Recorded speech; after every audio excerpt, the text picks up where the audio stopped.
হুজুর গাউসে পাকের ৪৯ জন সন্তান ছিল কয়জন? আটো জোরে কন্যা কয়জন? ৪৯ জন সন্তান। আল্লাহু আকবার, আল্লাহু আকবার। আপনার আর কারো আছেন ৪৯ জন সন্তান? এই পৃথিবীতে আমার মনে হয় না যে কারো আছে ৪৯ জন সন্তান। হুজুর গাউসে পাকের ৪৯ জন সন্তান। আর হযরতে আদম আলাইহিস সালামের ৪৯ জোড়া সন্তান হইছে, এরপরে একটা হইছে। মোট ৯৯ জন। কয়জন? আটো জোরে বলেন না কয়জন?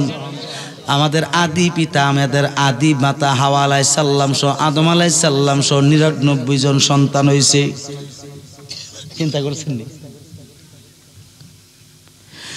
হুজুর গাউসে পাকের সন্তানের সংখ্যা ছিল ৪৯ জন। তিনির ৪ জন বিবি ছিল। কয়জন? হুজুর গাউসে পাকের বিবি কয়জন ছিল? ৪ জন। ৪ জনের ভিতরে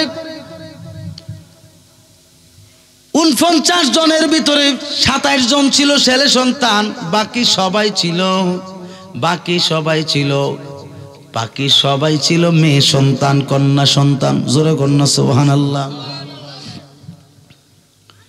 গভীর মন দিয়ে শুনেন বাবারা, হুজুর গাউসে পাক তিনি যখন এত বড় দরজা লাভ করলেন, একজন ব্যক্তির ঘরে কোনো সন্তান হয় না, একেবারে সন্তান নাই। কত কিছু করে কোনো সন্তান নাই, কত কবিরাজ দেখাইতেছি কোনো সন্তান নাই। তখন ব্যক্তিরা ঘুরতে হুজুর গাউসে পাকের দরবারে গেল। বলেন না সুবহানাল্লাহ। এই ব্যক্তিরা নামাজ পড়েও কান্নাকাটি করছে সন্তানের জন্য আল্লাহর কাছে, কিন্তু আল্লাহ পাক নারাজ হইয়া রইছেন। আরে রমজানে রোজা রাখছেন, এরপরও কান্নাকাটি করছেন, নফল রোজা রাখছেন, এরপরও কান্নাকাটি করছেন। কান্নাকাটি করার পরেও আল্লাহ পাক তার উপরে নারাজ। পিছনে কারণ আছে নি? এবার ব্যক্তিটা আর দেরি করে নাই রে বাবা। ইরান থেকে লোকটা যাইতে বাগদাদ শরীফে আমার হুজুর গাউসে পাকের দরবারে গেল। আমার গাউসে পাকের দরবারে গিয়ে সালাম দিয়ে বলতেছে, হুজুর আমি বড় আশা করে আপনার দরবারে আসছি। হুজুর গাউসে পাক মুচকি হাসি দিয়ে বলে, বাবা বহু জায়গায় ঘোরাঘুরি করছো, কোন জায়গায় বুঝি তোমার মনের আশা পূরণ হলো না? আটু জোরে কন্যা সুবহানাল্লাহ। বহু জায়গায় ঘোরাঘুরি করছো রে বাবা, কোন জায়গায় তোমার মনের আশা পূরণ হয় নাই। বলতেছে, হুজুর আমি কত জায়গায় ঘুরছি, এটা আপনি জানলেন কেমনে? বলতেছে, আমি তো কিছুই জানি না, আমারে জানলে ওয়ালা জানাইয়া দেয়। কারণ আমাকে এলহাম দিয়া জানায়। কি দিয়া? এলহাম দিয়া জানাইয়া দেয়, তখন আমি জানি। কারণ ওলিদেরকে আল্লাহ এলহাম দেয়, নবীদেরকে নবুয়তের জন্য ওহী পাঠায়। সুবহানাল্লাহ। এই বেশ কম। এবার হুজুর গাউসে পাক ডাক দিয়ে বলে, বাবারো তুমি যখন আমার কাছে আসছ, তুমি কি চাও বলো? বলতেছে, হুজুর কিচ্ছু চাই না, এত বড় সহায় সম্পত্তি আমার কে দেখবে? আমার তো আওলাদ নাই, ছেলেও নাই, মেয়েও নাই, কে দেখবে আমার এত বড় সম্পদ? এই সম্পদগুলো তো ইহুদি নাসারারা নিয়ে নিবে জোর জবরদস্তি করে। বলতেছে, হুজুর কিচ্ছু চাই না, আল্লাহর দরবারে এত নামাজ পড়া কানলাম, এত রোজা রেখে কানলাম, কোরআন শরীফ খতম করেও কানলাম, এবং নফল ইবাদত করেও কানলাম, এমনকি কবিরাজ পর্যন্ত দেখাইয়া কানছি, কিন্তু আল্লাহ পাকের রহমতের দরজা জানে কেন খুলে না? এই জাতীয় মানুষ আমরার দেশও আসেনি। জোরে কন্যা চিনি রে বাবা। সন্তান নাই, চোখের পানি ফালাইয়া বুক বাসায় আসেনি বাবা? অনেক মা বোনের আছে, চোখের পানি ফালাইয়া গাল বেয়ে বেয়ে পড়ে কান্দে আর বলে, আল্লাহ আমি মরলে আমার কে ফাইরা মাটি দিব? আল্লাহ আমি যদি বৃদ্ধ হইয়া যাই কে আমারে দেখাশোনা করবে? মাবুদ রে,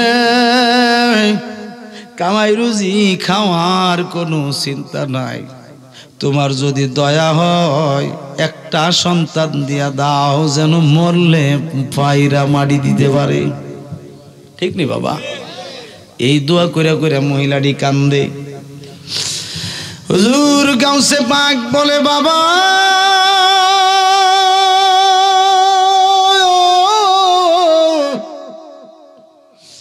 চিন্তা করো না, যেহেতু আমার দরবারে আসছো আমি দেখি তোমার জন্য কিছুই করতে পারি কিনা।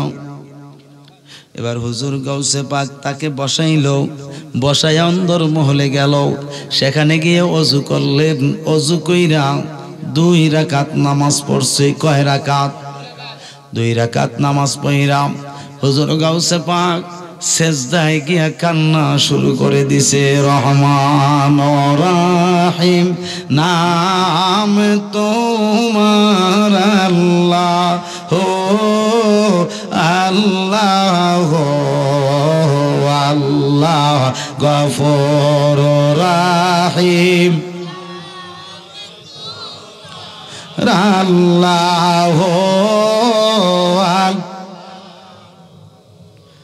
হান্নান মান্নান নাম তোমার ও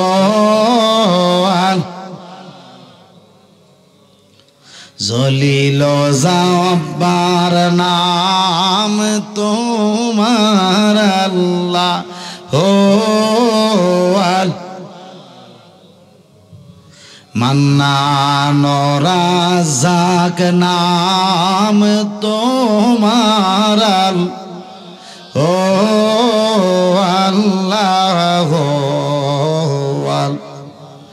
এইভাবে তিনি জিকির করতেছে সেজদায় গিয়ে। কোথায় গিয়ে? আমার আল্লাহ পাক এলহাম দিয়া ডাক দিয়ে বলে, আব্দুল কাদের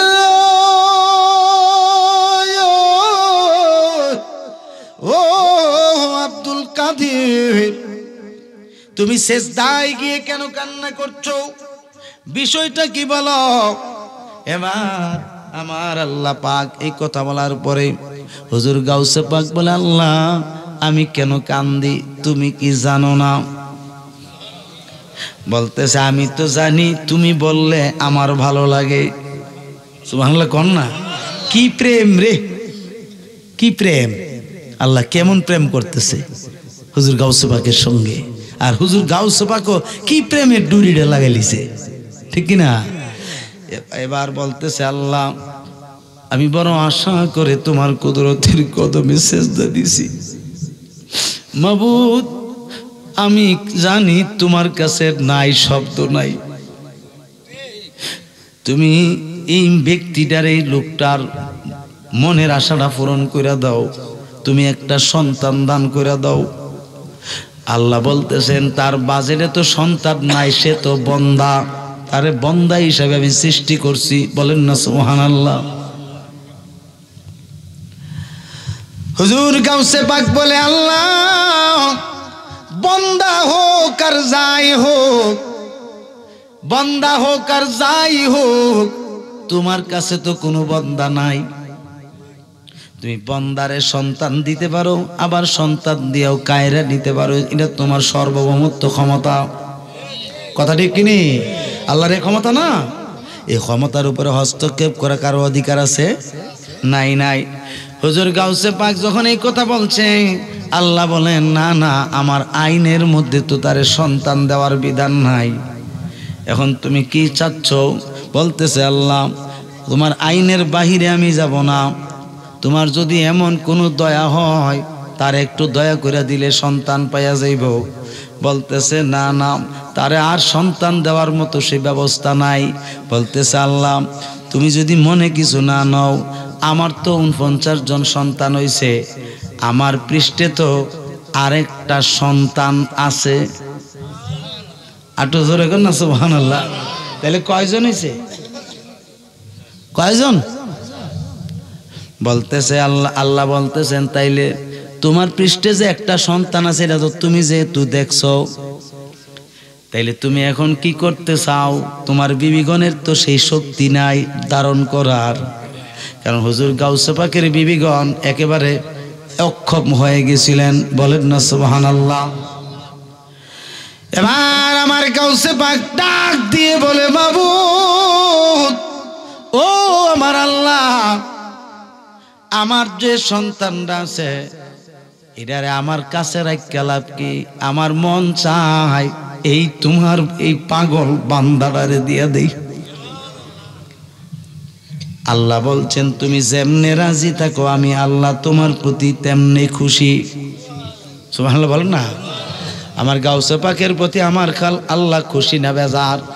আটো জোরে কর না, খুশি না বেজার? এবার আমার গাউসে পাক খুশি হইয়া এই ব্যক্তিটার কাছে চলে আসলো। আয়েশা বলতেছে, বাবা তুমি একটা কাজ করো, আমার পাঞ্জাবিটা পিছন দিক দিয়ে আস্তে আস্তে করে বলতে থাকো।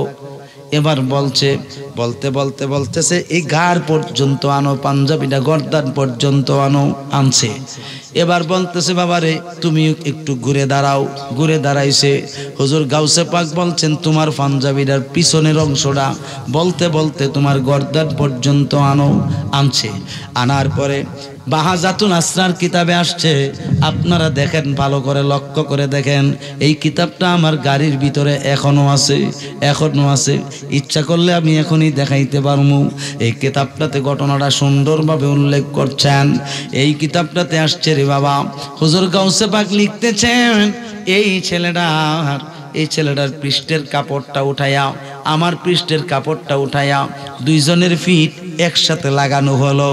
লাগাইয়া হুজুর গাউসে পাক 3টা গসা দিছেন, মানে 3টা মাজা দিছেন। এইভাবে মাজা দিয়েছেন। মাজা দেওয়ার পরে তিনি বলতেছেন, বাবা শুনে নাও, তোমার পৃষ্ঠের সঙ্গে আমার পৃষ্ঠ লাগাইয়া আমি একটু মেসেজ করলাম, আমি একটু মাসেও করলাম। এবার তোমার একটা শুভ সংবাদ দেই, শুনে নাও। তুমি তোমার বিবির সঙ্গে সুন্দরভাবে ভালো একটা দিন তারিখ দেখে, অর্থাৎ রবিবার দিনগত রাত দেখে অথবা বৃহস্পতিবার দিনগত রাত দেখে গভীর রাতে অর্থাৎ 12টার পরে 1টার পরে তুমি তোমার এই বিবির সঙ্গে আল্লাহর নামের উপরে সহবাস করবা। এই আমার সঙ্গে যে তোমার পৃষ্ঠটা লাগানো হলো, এই পৃষ্ঠ লাগানোর কারণে আমার পৃষ্ঠ থেকে তোমার পৃষ্ঠে আমার সন্তানরা দান করে দিলাম। তোমার কাছে আমার একটা কথা ওসিয়ত রইল, তোমার একটা ছেলে সন্তান দুনিয়ার জমিনে প্রবিষ্ট হবে। এই ছেলে সন্তানটার নাম রাখবা মুহাম্মদ মহিউদ্দিন। মোরা গাউসে পাকের ওসিলাতে যাব মদিনায়, মোরা গাউসে পাকের ওসিলাতে। হায় হায় এসেছি সকলে নবীর দিদারের আশায়, হায় হায় এসেছি সকলে নবীর দিদারের আশায়, মোরা গাউসে পাকের ওসিলাতে যাব মদিনা, মোরা পীর মুর্শিদের ওসিলাতে। গাউসে পাক হয়েছেন যিনি নবীজির আদরের তিনি, ঠিক কিনা বলে? গাউসে পাক হয়েছেন যিনি নবীজির আদরের তিনি, মা ফাতেমার নয়নে মনি বাগদাদে ঘুমায়, হায় হায় মা ফাতেমার নয়নে মনি বাগদাদে ঘুমায়, মোরা গাউসে পাকের ওসিলাতে যাব মদিনায়, আমার বলি আল্লাহর ওসিলাতে।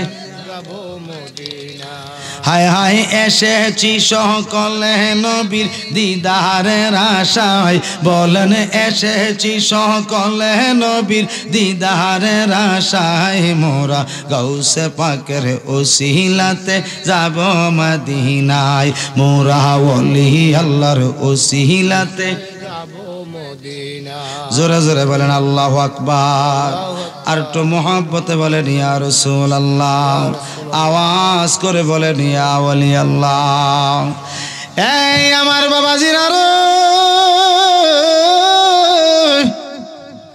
হুজুর গাউসে পাক পিঠের সঙ্গে পিঠ লাগায়া এই পাগলের পৃষ্ঠে নিজের সন্তানটাকে ট্রান্সফার করে দিয়েছে। এটা গাউসে পাকের জন্য খাত ছিল, নির্ধারণ ছিল, আপনি আমার জন্য না। কথা বলে না, এটা আপনি আমার জন্য না। কিয়ামত পর্যন্ত আপনি আমি চেষ্টা করলেও পারতাম না, কারণ হুজুর গাউসে পাকের জন্য এটা নির্ধারণ ছিল, এটা আল্লাহর হুকুম। জোরে কন্যা সুবহানাল্লাহ। আল্লাহ পাক আদেশ করছে তুমি যেইভাবে রাজি থাকো এইভাবে আমি আল্লাহ খুশি। কথাটা বলছিলাম নি, মনে আসেনি? এই জন্য আমার গাউসে পাক তো আল্লাহর সঙ্গে কথা বলতেন। মুসা কালিমুল্লাহ তোর পাহাড়ে গিয়া সরাসরি কথা বলতেন, খেজুর গাছের সঙ্গে মিশিয়া আল্লাহ কথা বলতেন মুসা কালিমুল্লাহর সাথে। কিন্তু আমার গাউসে পাক কথা বলতেন এলহামের দ্বারা, আল্লাহর সঙ্গে আমার গাউসে পাক কথা বলতেন। আমার বাবারা, কবরে যাওয়া লাগবো কি লাগবো না?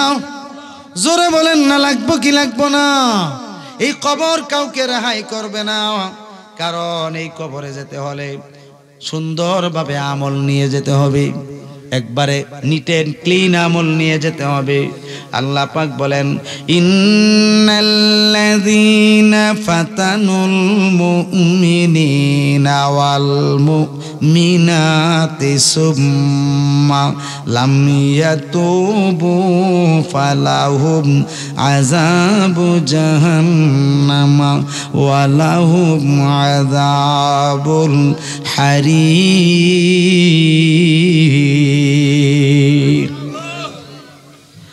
আল্লাহ রাব্বুল আলামিন বলেন,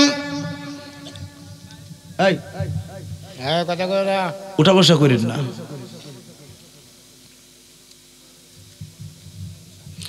আল্লাহ রাব্বুল আলামিন কোরআন শরীফ দ্বারা বুঝাইছেন একটা বিষয় আমি এখানে আলোচনা করতে যাচ্ছি, কারণ আজকের এই জমিনে নারীদের উপরে কলঙ্ক দেওয়ার না আসেনি। কথা বলে না, দূর কলঙ্ক দেওয়ার না নাই, যে নারীরা যে কাজটা করছে না বলে কাজটা করছে, মিথ্যা অপবাদ দেওয়ার না আসেনি। বাজান মিথ্যা অপবাদ দিয়া আমনে আমার কবর হয়ে যাওয়া লাগবো নি কি না? মারির উপরে তাহ একজন নারী যদিও অন্যায় সে করে নাই, দেখছি না কেউ, ঠিক নি? অথবা সে অন্যায় করছে একজন দেখছে আর কেউ দেখে নাই। কথা বুঝেননি? খুব খেয়াল করে শুনবেন, শরীয়তের কানুন হইল কমসে কম পুরুষ লোক সাক্ষী থাকতে হইব 2 জন। কয়জন? আর মহিলা যদি হয় মহিলা সাক্ষী থাকতে হইব 4 জন। ডাবল। কোন মহিলা যদি অন্যায় করে থাকে, এই অন্যায়ের প্রতিবাদে যদি কোনো পুরুষ লোক এই দেখে ফেলায়, একজন যদি দেখে, ওই পুরুষটার উচিত হবে নারীর ইজ্জতের লক্ষ্য রাখা, ইজ্জতের দিকে লক্ষ্য রাখা, এই কাজটা যে করছে কাজটারে ঘৃণা করা, এবং এই নারীকে সুন্দরভাবে বুঝায়া বলে দেওয়া আজকা করছো আর যেন আর না দেখি। কারণ তুমি তওবা করো আল্লাহর কাছে, তুমি যে কাজটা করছো এই কাজটা কিন্তু জঘন্য অপরাধ, এটা তোমার স্বামীর হক। কার হক? এই যে আপনি প্রথমবার গোপনে বোঝাইলেন, এই গোপনে বোঝানোর কারণে আর কারো কাছে ব্যাখ্যা করেন নাই, বলেন নাই, ঢাকনা দিয়া রাখছেন। এই আয়াতের তাফসীর আসছে হাশরের ময়দানে আমার আল্লাহ পাক তোমার 70টা অন্যায় ঢাকনা দিয়া রাখবে। কয়টা অন্যায়? 70টা অন্যায়। এখন সেই ব্যক্তিটা কি করছে? এই ব্যক্তিটা পুরাপুরি দেখে নাই, অর্থাৎ সন্দেহ বশীভূত হইয়া তার উপরে মিথ্যা কলঙ্ক দিছে। এমন মানুষ আসেনি? এই মিথ্যে কলঙ্ক দেওয়ার কারণে আল্লাহ রাব্বুল আলামিন বলেন তার জন্য খুব কঠিন যন্ত্রণাদায়ক আযাব আছে হাশরের ময়দানে, জাহান্নামের ভিতরে আযাব আছে। এই জন্য আপনাকে আমাকে লক্ষ্য রাখতে হবে।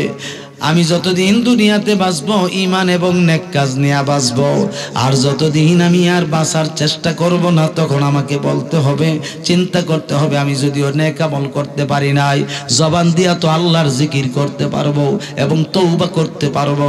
তওবার মাধ্যমে, জিকিরের মাধ্যমে আমি আল্লাহর কাছে যেতে চাই। আমার আল্লাহ বলেন তুমি হয়ে যাবে আমার ওলি, ওলিউল্লাযিনা আমানু ওয়া আমিলুস সালিহাত। ওই ব্যক্তি আল্লাহর ওলি, যেই ব্যক্তির ঈমান আছে এবং নেক কাজ আছে, ওই মানুষটা আল্লাহর ওলি হয়ে যায়।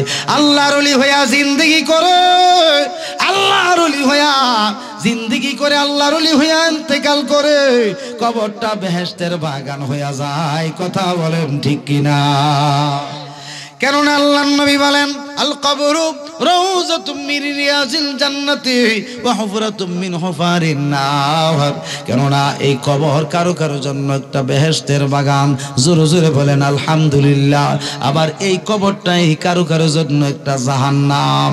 কবর যেদিন ডাকিবে আমায় সকাল সন্ধ্যা বেলা, কবর যেদিন ডাকবে আমায় সকাল সন্ধ্যা বেলা, মাগরিবেতে ডুবে যাবে গো তোমার এই জীবনের খেলা, এই জীবনের লীলা, মাগরিবেতে ডুবে যাবে গো।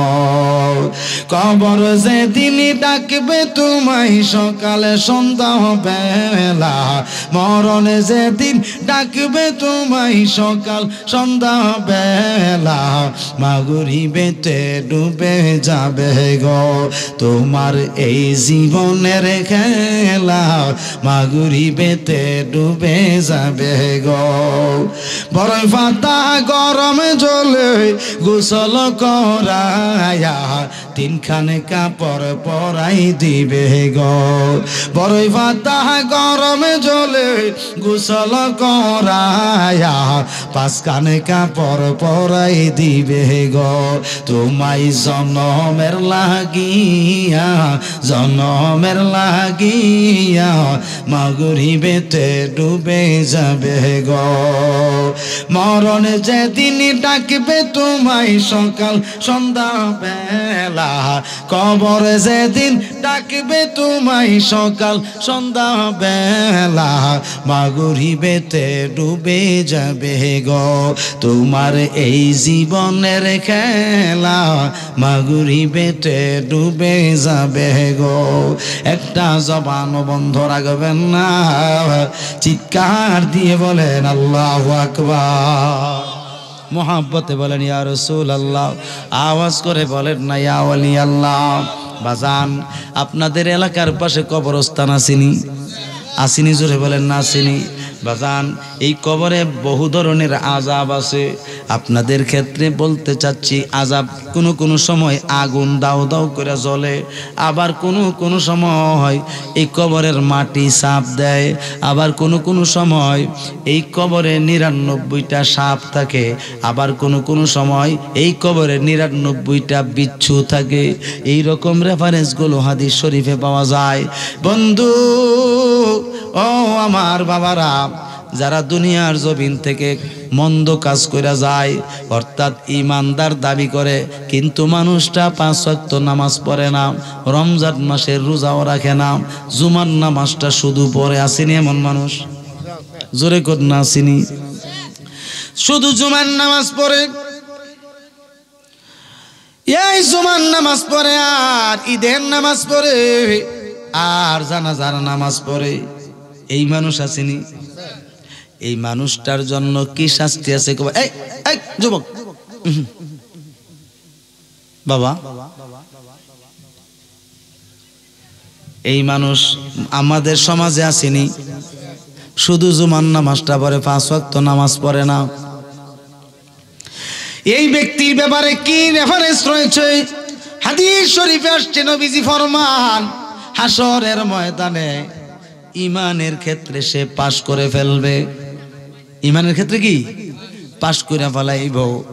যখন ইমানের পরে যখন বলবে নামাজের হিসাব শুরু হইয়া যাইব। কিসের হিসাব? নামাজের হিসাব আরম্ভ হইয়া যাইব। আমার আল্লাহ পাক ডাক দিয়ে বলে, মানুষের আরে ও মানুষেরা, তোমরা যারা আজকে হাসরের ময়দানে উপস্থিত হয়েছো, হিন্দু, বৌদ্ধ, খ্রিস্টান, ইহুদি, নাসারা, মুসলমান, যত রকমের মানুষ আছো, সব মানুষ আজকের এই ময়দানে হাজির হইছো। তোমরা আমার সাথে একটা জবাব দাও, তোমরা কি দুনিয়ার জমিনে আমার কুদরতের কদমে সেজদা দিছো? আমার কুদরতের কদমে সেজদা দিছো নি রে বান্দা বান্দি? তোমরা বলো। নামাজ পড়ছো কিনা বলো। 5 ওয়াক্ত নামাজ যে আমি তোমাদের জন্য নির্ধারণ করে দিলাম, এই নামাজ তোমরা পড়ছো কিনা? এবার সমস্ত মানুষ, হিন্দু, বৌদ্ধ, খ্রিস্টান, ইহুদি, নাসারা সহ, মুসলমানরা সহ যত মানুষ আছে হাসরের ময়দানে, সবাই এক বাক্যে বলবে, আল্লাহ আপনি এটা কিতা কইলেন? আপনার 5 ওয়াক্ত নামাজ বাদ দেওয়ার তো কোনো সুযোগ নাই। আমরা দুনিয়াতে তাইকা 5 ওয়াক্ত নামাজও পড়ছি, তাহাজ্জুদও পড়ছি, আরে কত রকমের নামাজ যে পড়ছি গো আল্লাহ, তোমার কুদরতের কদমে সেজদা দিছি। সব মানুষ একসাথে এক বাক্যে বলবে। শুধু মুসলমান না, সব মানুষ। এই সব মানুষের মধ্যে হিন্দু আসেনি, আসেনি, খ্রিস্টান আসেনি, ইহুদি আসেনি, নাসারা আসেনি, রাফিজি আসেনি, খারিজি আসেনি, মুতাজিলা আসেনি, 72 দলের অন্তর্ভুক্ত মুসলমানও থাকবে এবং সব বিধর্মী জাতিরাও থাকবে, থাকবে নি? সব মানুষ একসাথে বলবে, আল্লাহ শুধু সেজদাই দিছি, তোমার শুধু সেজদাই দিছি। আল্লাহ পাক তখন বলবে, এই মুহূর্তে তোমরা একটা কাজ করো, আমাকে একটা সেজদা দিয়া দেখাও। উসজুদু লি আল আনা, বলেন না সুবহানাল্লাহ। মুফাসসিরিন লেখছেন, এই আল্লাহ আদেশ করবে, এই মুহূর্তে, এখন আমাকে একটা সেজদা দাও। ফাসাজাদু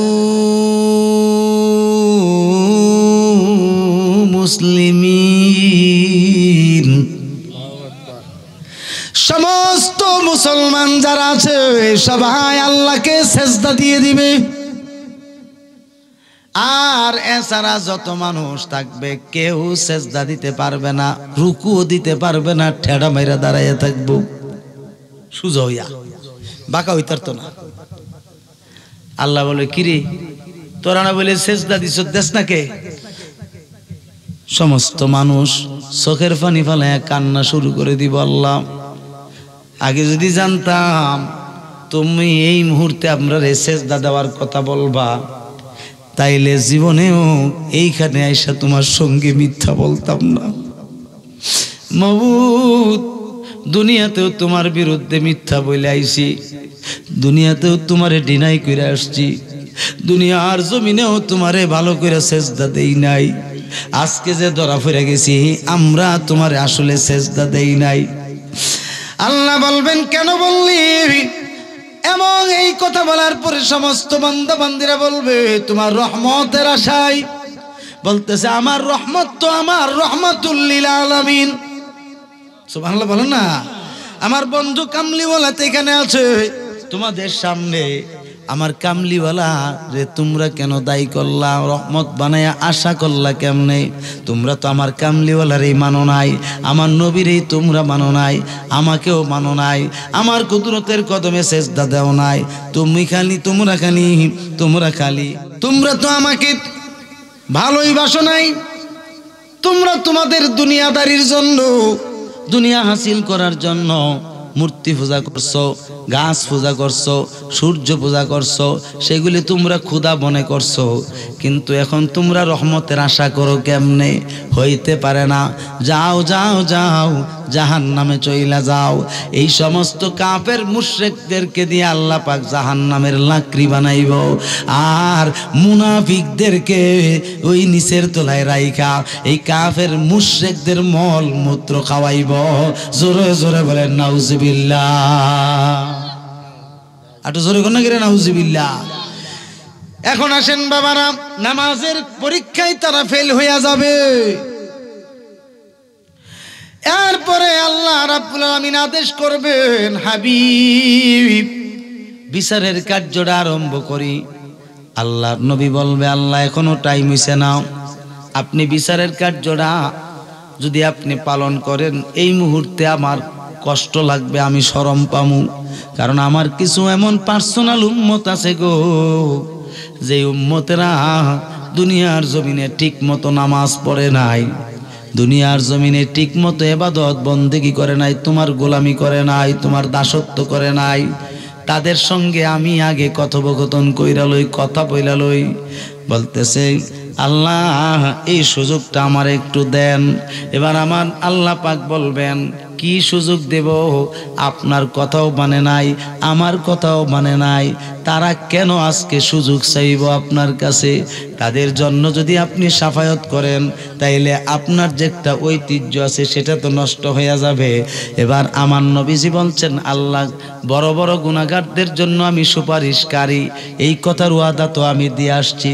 কেননা নবীজি বলছেন শাফাআতুল লি আহলিল কাবায়ের, আল্লাহ গো ওই বড় বড় গুনাহগারদের জন্য আমি রাসূল সুপারিশকারী কিয়ামতের ময়দানে।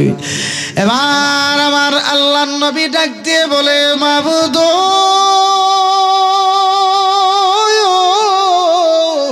ও গো আমার আল্লাহ, এবার আমি যদি বড় বড় গুনাহগারদের জন্য সুপারিশ এই জায়গায় না করি তাইলে তো তারা বিমুখ হইয়া যাবে। এবার আমার আল্লাহ পাক বলেন হাবিব আপনি সুপারিশ করবেন, রায় কিন্তু আমি দেব। একটু জোরে কর না সুবহানাল্লাহ। মানুষ মনে করছে নামাজ না পড়া বাচ্চা যাইব গা, রোজা না রেখা বাচ্চা যাইব গা। যেই জায়গায় যে লইলে যাব জীবন, সেই জায়গার মধ্যে আল্লাহ পাক রুখসত কইরা দেয়। রুখসতরা কেমনে করে? আমার নবীজির খাতিরে। কার খাতিরে? আমার নবীজির খাতিরে। এবার দেখেন কি করে, দেখেন বলতেছে আল্লাহ তাইলে কেমনে করবেন? আল্লাহ বলেন আপনি সুপারিশ করেন।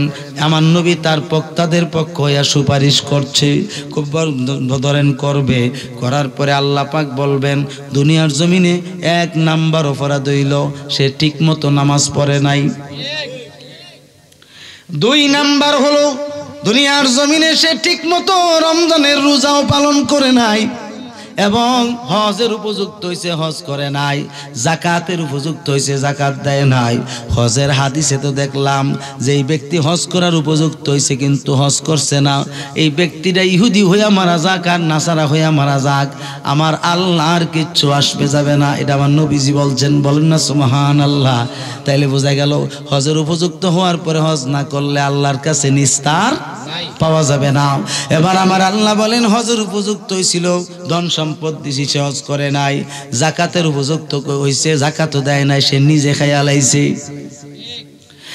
এখন আমি আল্লাহ হাবিব আপনার দরখাস্ত মঞ্জুর করলাম, কিন্তু কিছু শাস্তি তার নসিবে এখন শুরু হয়ে যাবে।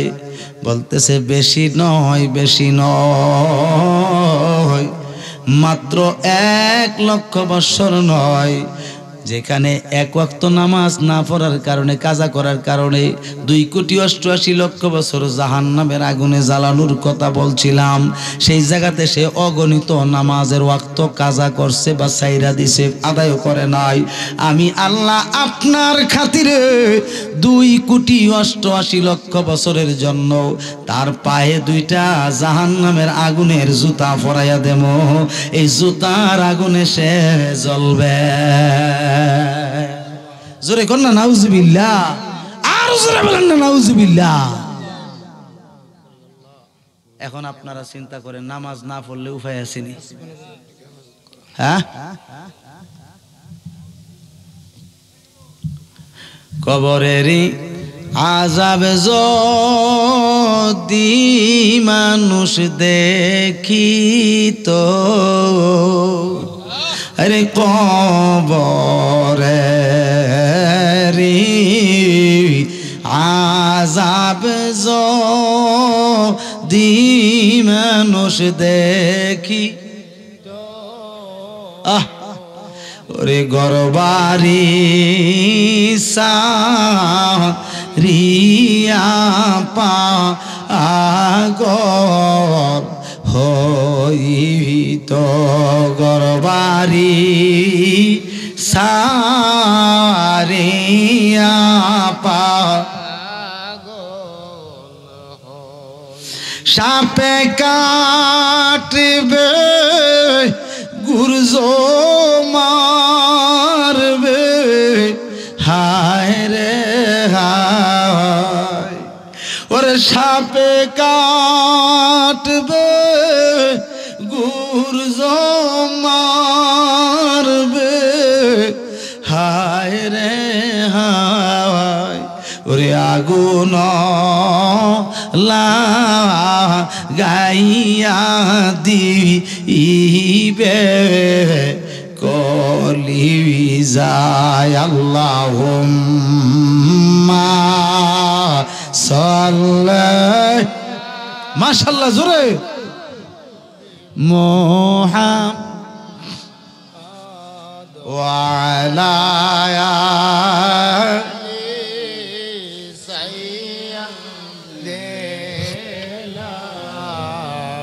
কান্দায়ো না আমার নবী রে রে কান্দায়ো না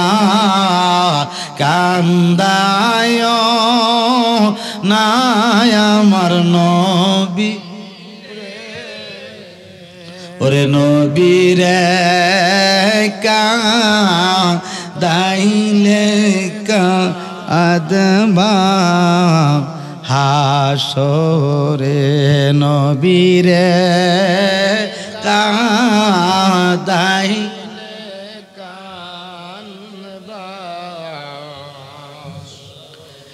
আমার ভাইরা ছোট্ট একটা ঘটনা বলতেছি, খারাপ লাগতেছে নাকি? নবীজি সাহাবায়ে কেরামের সামনে কবরের আযাবের কথা যখন আলোচনা করতেছেন তখন আম্মাজান খাদিজাতুল কুবরা রাদিয়াল্লাহু তাআলা আনহা তিনি হায়াতে জিন্দেগিতে জীবিত ছিলেন। সুবহানাল্লাহ বলেন।